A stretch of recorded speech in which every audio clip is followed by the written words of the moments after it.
আপনি অবাক হবেন যারা নেট দেখে তারা বলে একজন আর একজনকে একবারে ধুয়ে ছেড়ে দিচ্ছে।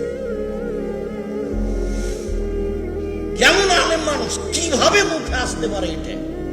আমি আসলে সেই কথাটা খুব নিরুপায় হয়ে বলেছিলাম। কি বলেছিলাম?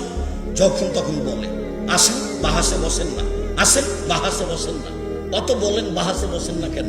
তখন আমি নিরুপায় হয়েই বলেছিলাম আপনাকে তো আমি মানুষই মনে করি না, তো বসবো কি?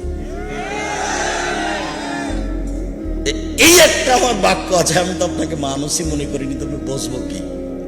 আপনি যে মুখখানে দিন রাত আর একজন আলেমের গালি দিচ্ছেন, আমি আপনাকে কেমনে আলেম মানুষ মনে করি? আমি কেমনে বসতে পারি? আপনি আমাকে ধুয়ে ছেড়ে দিলে তো আপনার নামটা আমি নিব না। দেখেন আপনি কিভাবে আলেম ওলামা একজন আর একজনকে ধুয়ে ছেড়ে দিচ্ছে।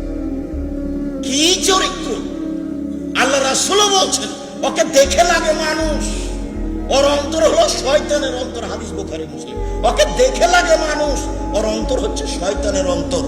রাসূল সাল্লাল্লাহু আলাইহি ওয়াসাল্লাম বলেন, পৃথিবীর মানুষ, আমি জাতির সামনে আশঙ্কা প্রকাশ করে গেলাম, পৃথিবীর মানুষ শুনে রেখো, তিনটি বিপদের কথা বলে যাচ্ছি। এক, আইম্মাতুল মুজিল্লিন, হুজুর হবে ভ্রান্ত, হুজুর ধর্ম বিচার খাবে, হুজুর হবেন ভ্রান্ত, হুজুর